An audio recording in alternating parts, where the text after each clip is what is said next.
Hey everybody, Edo here, and I am super excited and interesting today because I have Peter Vaughn and Brad Brooks on. Say hello, guys. Hey Hey there. Peter, Vaughn here. And this is crazy because I got an email from Peter, or both of you, which was like, "We're starting a new company." Just FYI, and I was like, "What?" And we've known each other for a while. You've both been part of League of Game Makers, but Peter Vaughn, I played What the Food originally when you made that game, and then you've been doing all sorts of things with breaking games. And Brad, you did Letter Tycoon with Peter, as well as Rise of Tribes, which are both two incredible games. So super familiar with your work, but you were also like, we're running a Kickstarter, but it's not for a game. So like, let's just start there. So Cardboard Alchemy, like new board game company, publisher, or perhaps something else. I don't know. What are you guys doing? Sure. Well, as you mentioned, we've worked together before, right? So we do that thing a lot of game designers do, which is you got lots of ideas, you're pitching ideas. I worked with Brad actually at Disney. We both worked there for a long time, and then I started doing iOS apps, and then actually Brad works in iOS development and hired me to do. So worked with him there. That's where we got those game lunches where we're coming up with ideas all the time. We've had ideas for years, and this is sort of just in the journey, a moment where we've said we like to make the games we like to make. Kickstarter has been a great platform for me, and I know for you too. I know. So it's like, with that in place, and it's fortunately still going strong, it seems like the right time to make all the games we want that are in our heads. If we can make them all. And for you, this include. I mean, you were I apologize, I don't remember your title, but like director of product or of games or some type role, some significant role at Breaking Games. And so this, I mean, you've left to do this new venture, right? Right.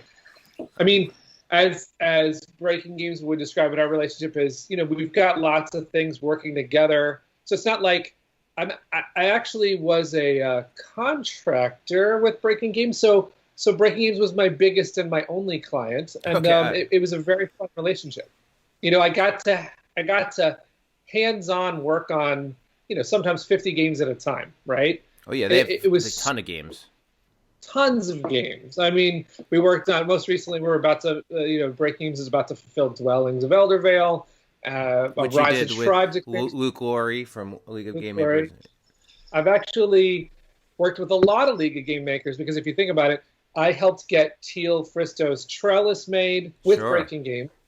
I helped make sure that when Chris Strain's Asking for Troubles was sold out Went and to was Break like, Games, yeah. I mean, You I made the Gen told Con the hats. team, right?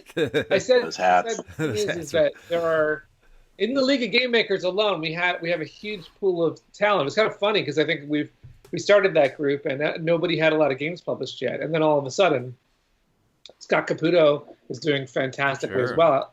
So it's a great group. The only one left on the side is the League of Game Makers. So yes, I got really busy, and the League of Game Makers blog is still there. And Mark Major started a Discord channel that we haven't activated yet. And so what I've been thinking is part of a thought. This is sort of a tangent, so sorry. But what I was thinking is that as much fun as I was having at Breaking Games, it was a lot of projects at once. And perhaps if I focus and we just work on a couple of solid games, I will actually have time to bring League of Game Makers 2.0 into reality. I actually would love if League of Game Makers was still Sure. active. No, I mean, I think there's still a lot of great modern content with it, but obviously it just hasn't been what it was maybe 3 or 4 years ago. Okay, but Yeah. still, so tell me about, okay, people, you're like, hey, let's start a game company. Yeah, presumably you're like, we've got 3 games we already like have lined up and want to do or whatever. But what's the approach to the Kickstarter? What are you doing? Well, let Brad talk about this one. Yeah, so since we're focusing on Kickstarter, we didn't want our first game to kind of start off in a void, since we won't have done anything from this company before. We'll have our the games that we've done in the past, but what's most important is try and bring an audience to that Kickstarter. Sure. So we want to do a first game Kickstarter. So we're actually going to launch that Kickstarter in should be 2 days. Yep. Thursday.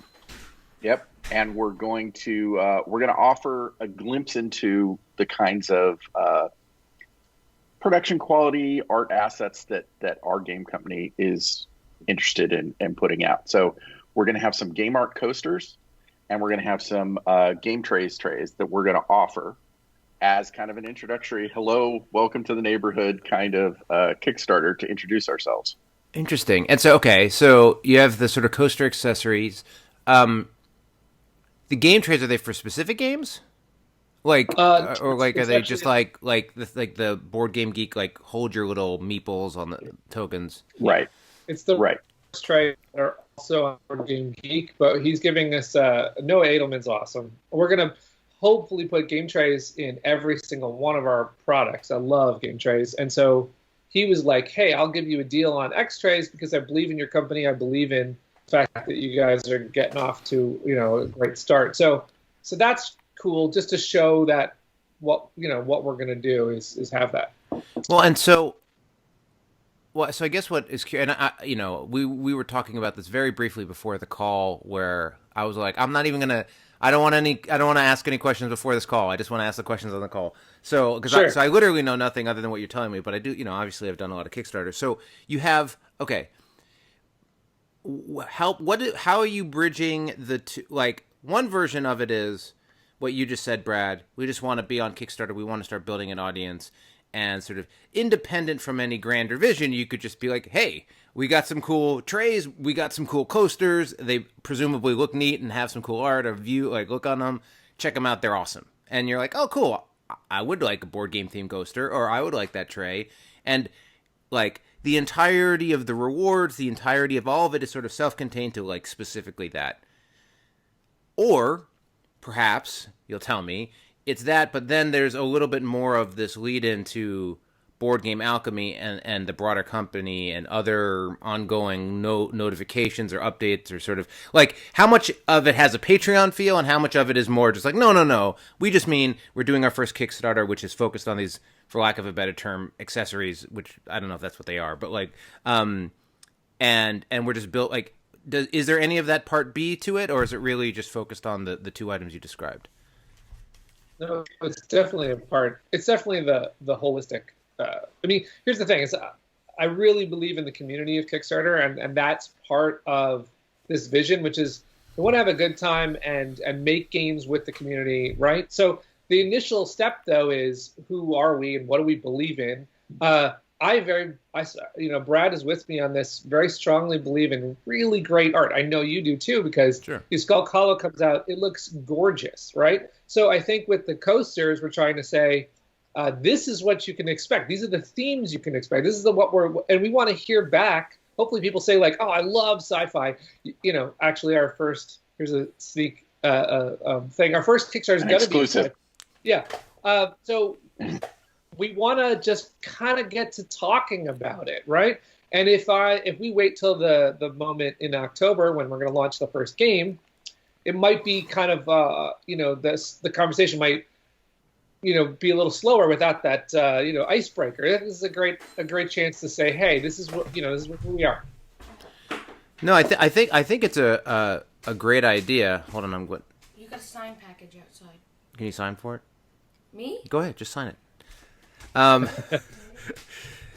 This is the new age of yeah, right. Got you. Worlds collide. The world collides. He's starting to grow a little facial hair. I'm sure he can pass for it. My 12-year-old can pass for it. Anyway, back on topic. So okay, Peter, I hear what you're saying.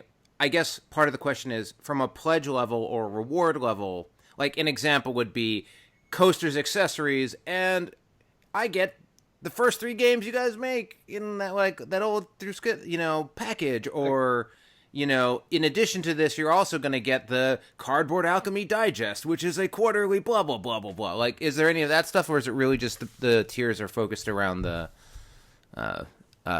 coaster and the trays? It's not going to be some kind of vague promise of what you could get, because I think that, I mean, I did see some. I do know someone who did that. We could promise a cardboard alchemy game for like life. Every Kickstarter you get one, right? But I feel that there's a lot of unknowns. You might not like everyone. Sure. That, Again, I'm just curious. I'm not saying it's a good idea. No, it's a good question, and definitely would think about it. Actually, I'm going to promise that League of Game Makers videos made by you, for everyone who backs a certain level. They can be found on a website. Go get them. Right. I don't know, Peter. I think we go all in. I think we put in a four-figure tier level where they get full-time webcam exposure to you through the process. Well, okay, but that would be a different example. And I'm not like, hey, 2 days before Kickstarter, do exactly what you already have planned. But we're just talking. Like, you could imagine something that was like leading into not a documentary, not like a live cam, but like, hey, we'll also have an insider's look at things where you'll like by backing this Kickstarter, you're part of the Cardboard Alchemy Founders Club, and as part of that club, anyone who backs any of our projects is part of this club. And there's some extra detail, not really like games, but like video or this or that you'll have access to. That's sort of like in that Patreon vibe, right? Like once you're part of the Founders Club, you'll get X, Y, or Z. I don't think it's necessarily a gigantic value in terms of like a physical object. It's more just like reinforcing that idea that by backing a Cardboard Alchemy product, you are backing the growth of and investment into the company a little bit. I mean, it's a good idea. I think that I personally would like to carve that out and maybe go to the league. That if we work later to sort of establish a really good place for backstage designer chat. I'd love it if we said, hey, Cardboard Alchemy is interested in that. We'll be on forums, we'll be on Discord channels with you. Love to be over there talking about it. But this Kickstarter, I think, is just that, hey, we want to start this company and tell you about the cool stuff we're going to do. I think the notion of getting people involved and telling them the story of what's going on and having that community is definitely something that we're doing. I think we're not charging people an entry fee to get into that level. Sure. And I think that's completely reasonable that there are people who, I think Scott Rogers is doing like a designer Patreon where he's saying like, join Patreon, I'll let you in behind the curtain. I think the angle we're going is like the lowest level in this Kickstarter in 2 days is $1 level. We will give you something. You will get some coasters, right? Like, well, yeah, I was like, oh yeah, but it's a coaster. Yeah.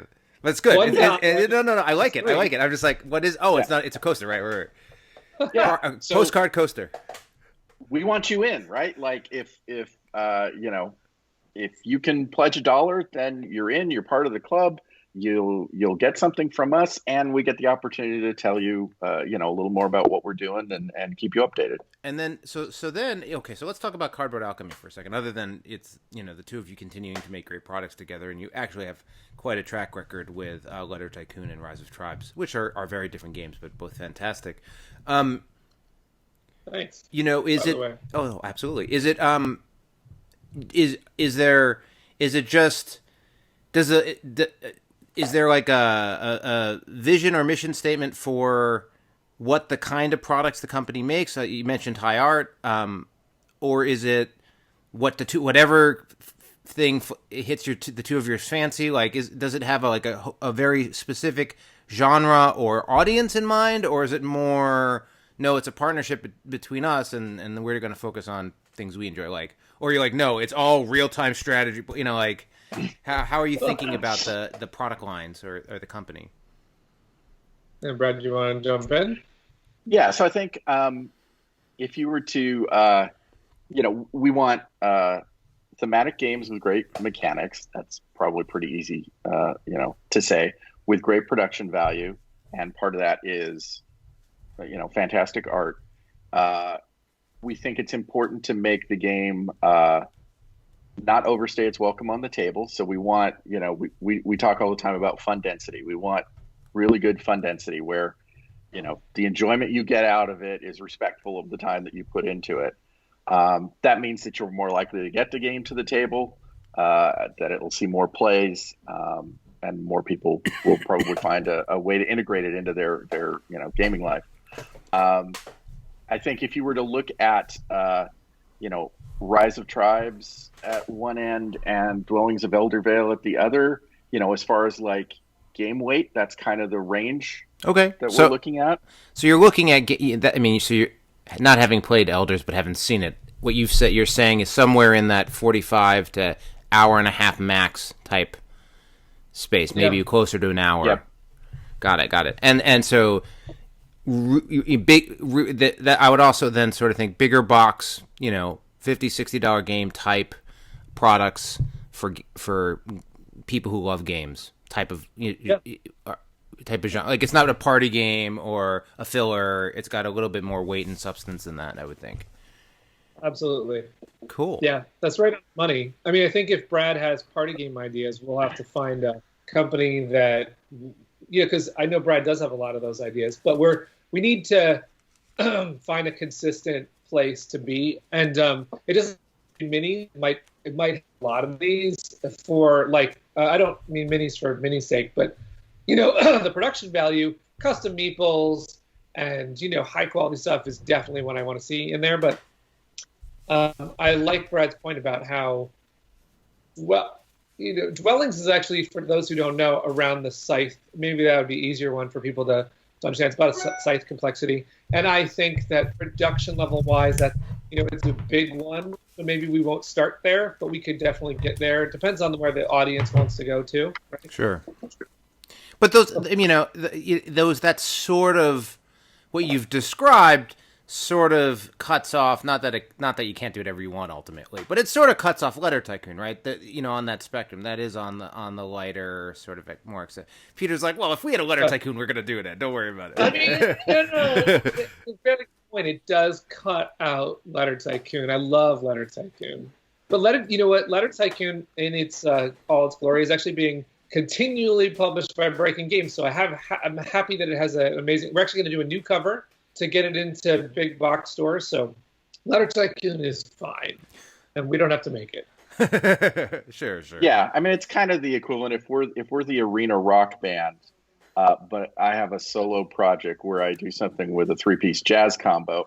I don't try and put that out under the arena rock band's name, right? For sure. And I think there's a huge value in it, and I think there's a huge value to have a company brand and not just not just the title, but actually the games and the audience. I think that it's a really good way to build a line of games.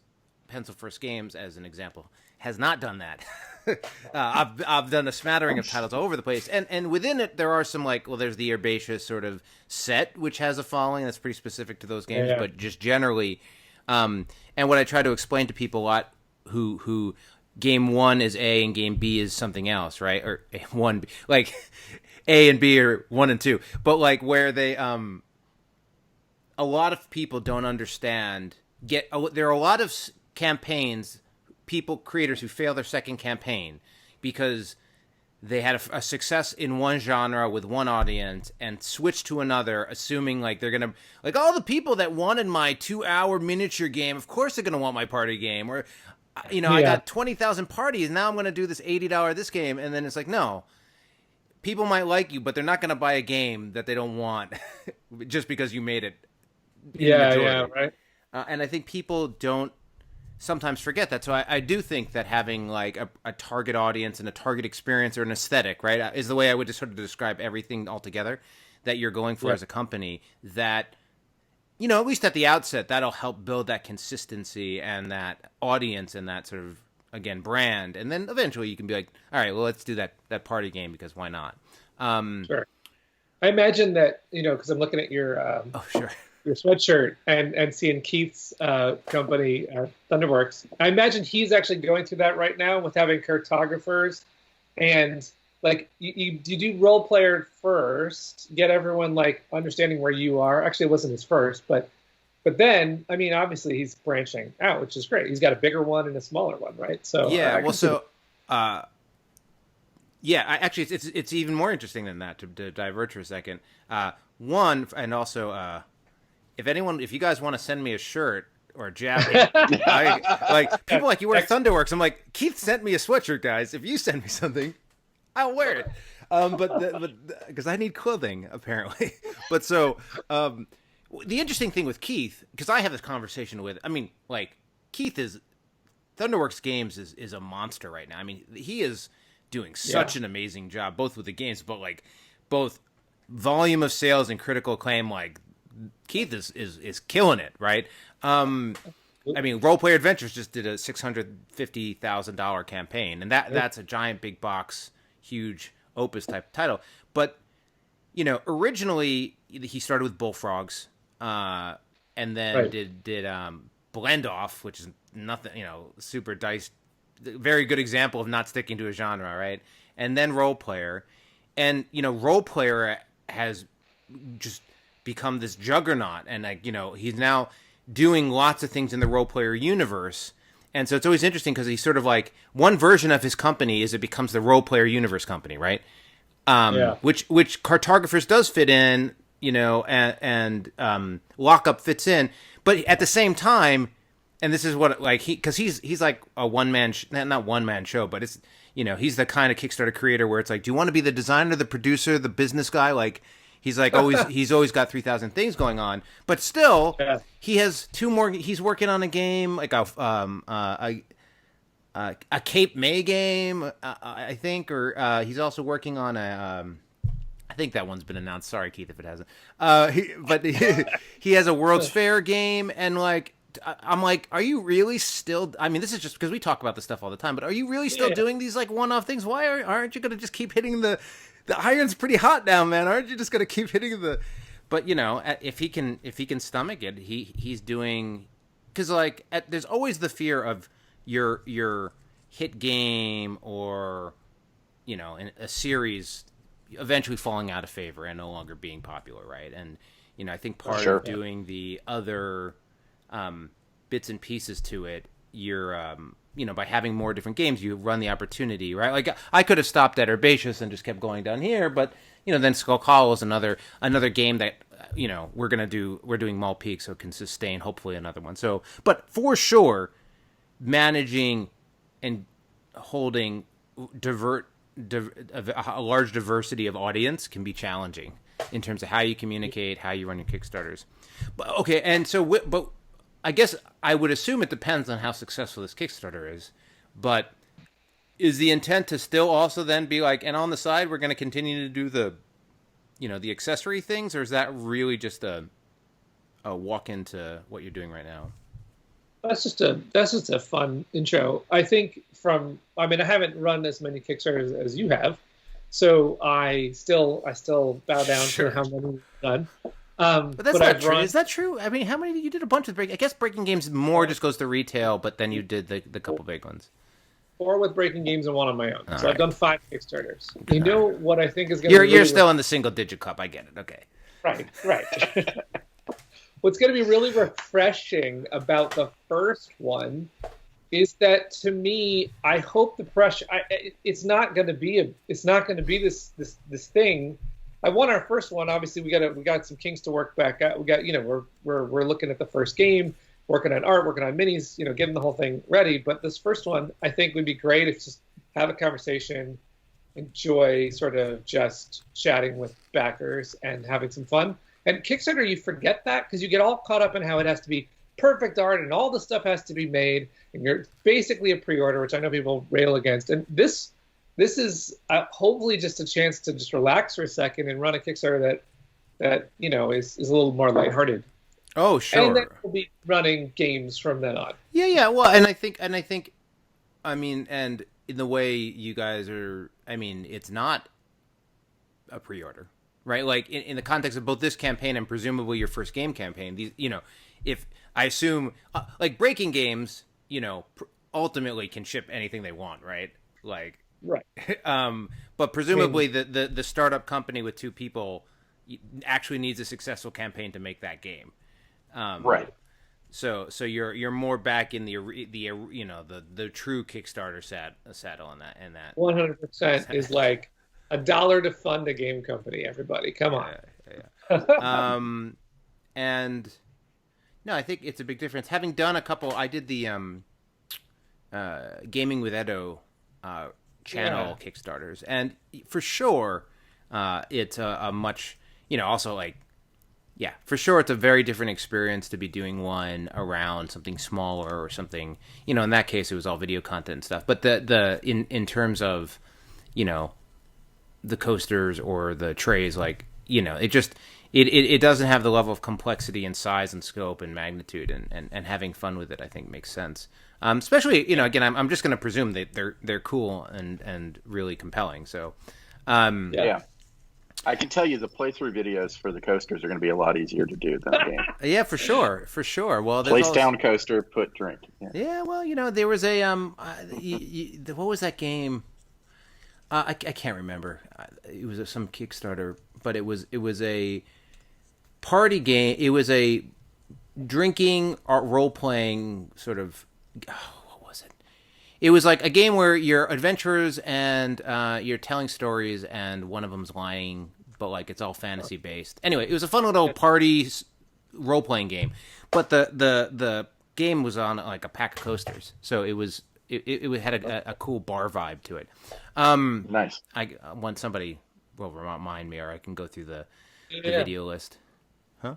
I've seen some fun ones over the years where someone says, sometimes you do see the postcard ones. That'll kind of surprise you. They'll just be kind of small, but everyone will kind of get on board and say, actually, that looks really fun. And I look at those creators and I go, that must be so like, you start off with something, you're not trying to, reinvent Kickstarter. You're just trying to have a good time with your fun thing. Yeah.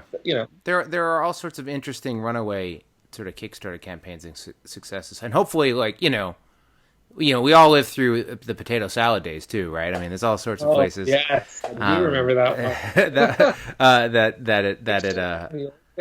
What? It used to be like, guy would say, I'm going to fly a kite and I'm going to write whatever you guys say in the air, and backers would be like, I think you should do this, and there'd be a poll. That was Kickstarter. Yeah. Back. For sure. Well, so, okay, couple more. Let's go back to Cardboard Alchemy because I still have some questions I don't know the answers to. Okay.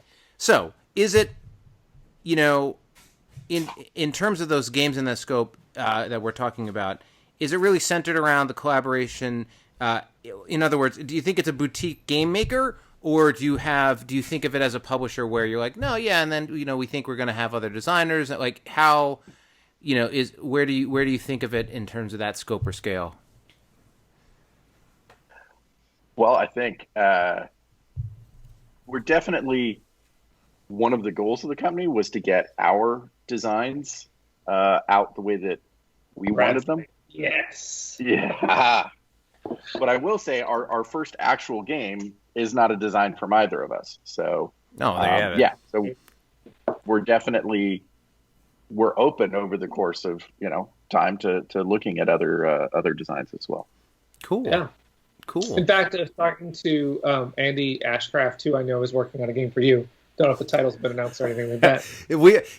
We've been working on that game for some time, probably the entirety of the time you've known him.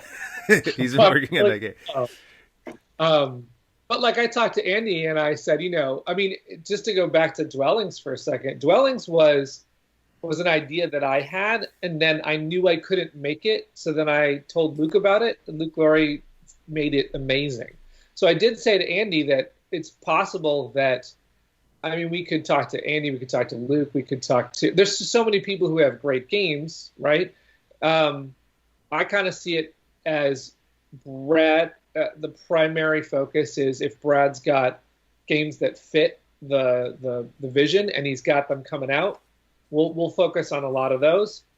I might throw one in or two, but we also are open to, like, this first one is, oh my God, the core game is fantastic. And it just was like, yes, this is a perfect fit. And I don't want us to like be closed-minded to trying to. For sure. It really just ends up. It just becomes sort of a. They have different vibes. I think focusing on the sort of aesthetic and game space that you guys are focusing on, I think goes a long way in that conversation in terms of building that brand and that sort of what does Cardboard Alchemy mean to me sort of vibe to And it's it. an interesting. I have been watching some of the companies that form, and you kind of look at these new Kickstarter companies, and one that I think was very small. I don't exactly know the whole story of what happened, but I was very curious when Maple Games started with Daryl Andrews. Right, they had a team of 4, and I thought it was a pretty good idea. Whereas, like, have a artist, have an art director, have a Kickstarter person, a production manager, have a designer, developer, right? I've been looking at those models, and so while Brad and I are working out exactly who's going to be what role, we might say have in the beginning a lot more freelance.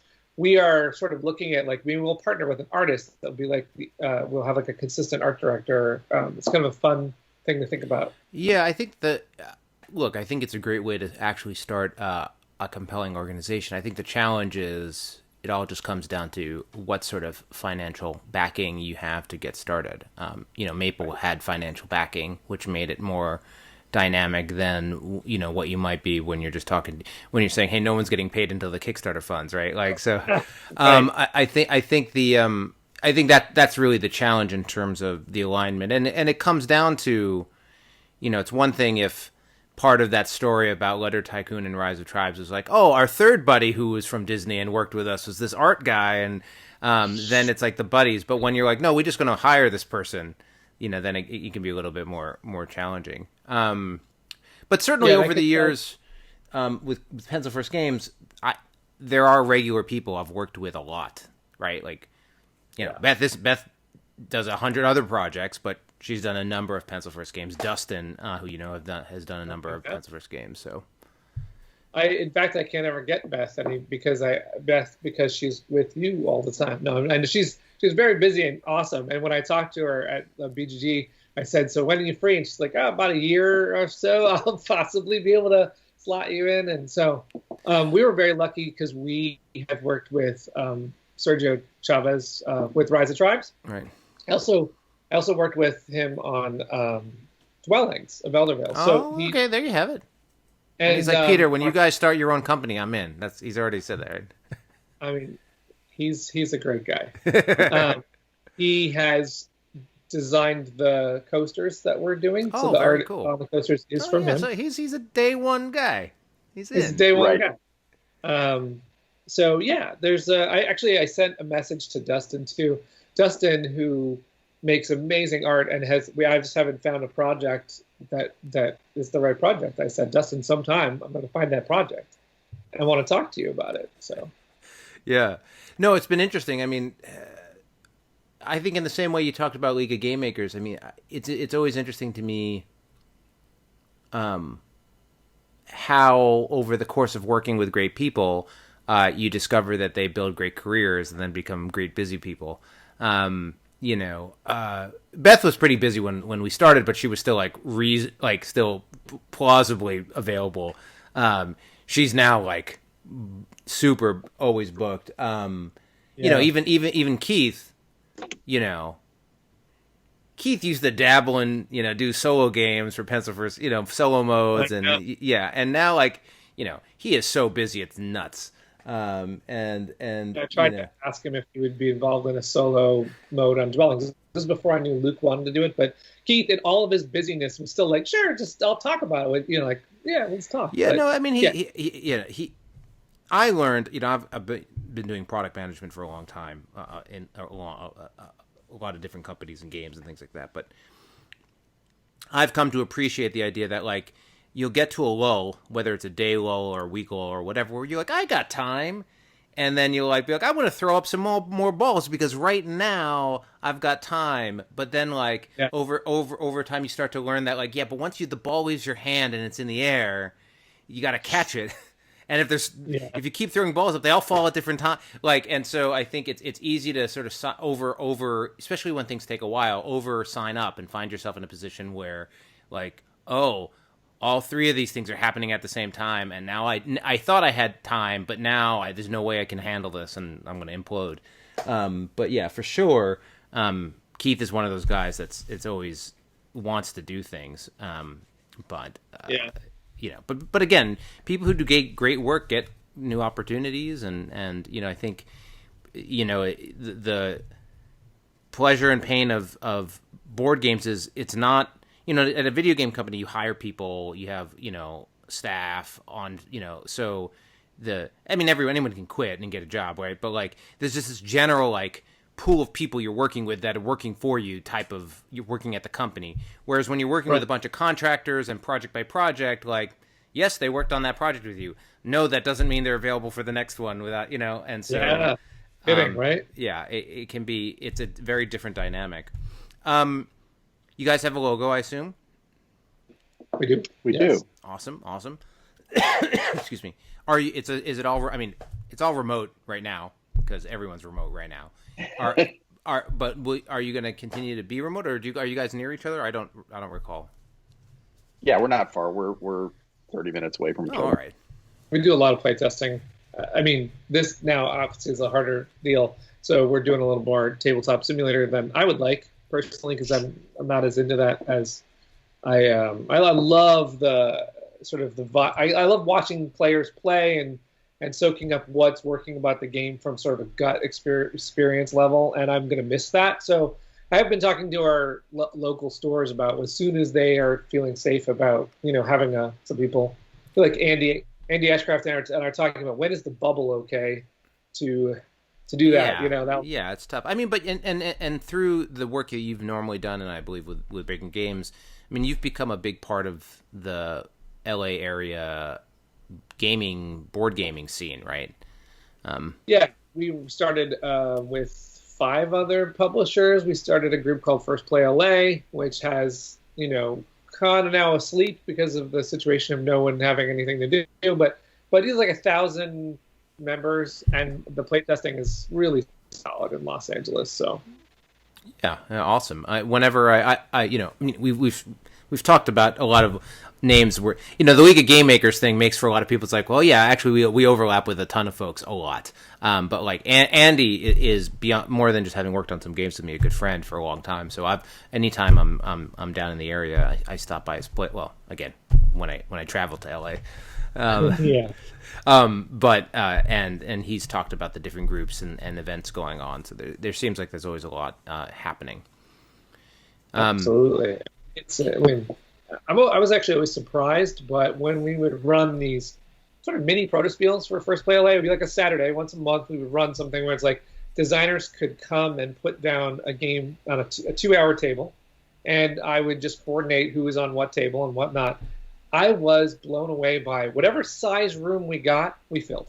So I thought, board games, it's 20 people maybe, but it's like if I made it for 50, boom, there's 60, 70 knocking on the door. Yeah. I just can't believe it. Now, of course, we have to see how that all shakes now, but I still feel like, wow, this is great how expansive the board gaming hobby is. Oh yeah, and all evidence suggests that this time at home has actually continued to grow a desire for games of certain nature. I don't know how well party games are doing right now, but but in general.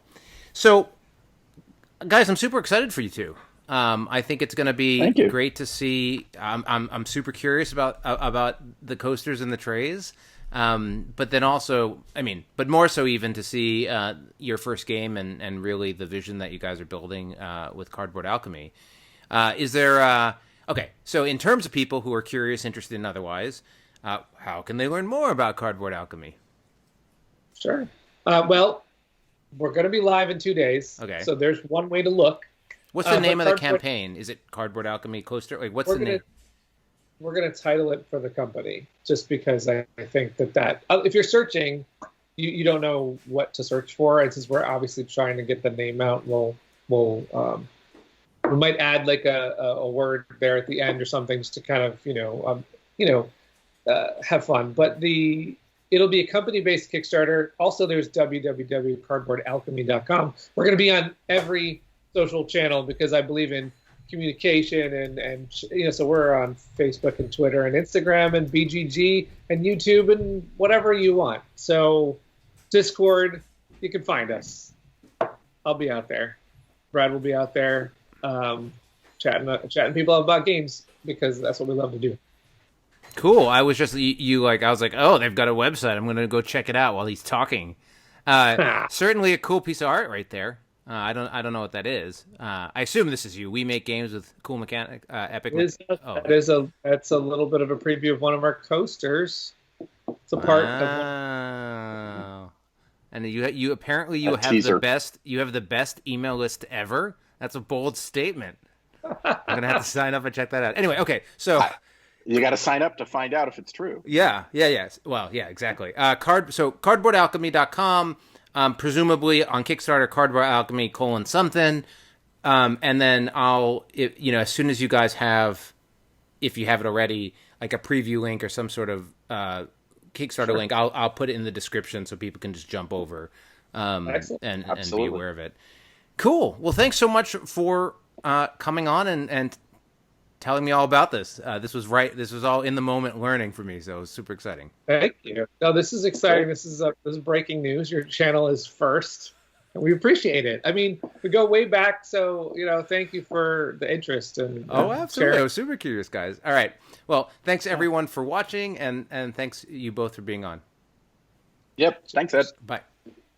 Hey everybody, Edo here, and thanks for watching Gaming with Edo. Reviews over here on this playlist, League and Insider videos over here on this one. Subscribe, share, all that good stuff. But most importantly, play some great games. Thanks.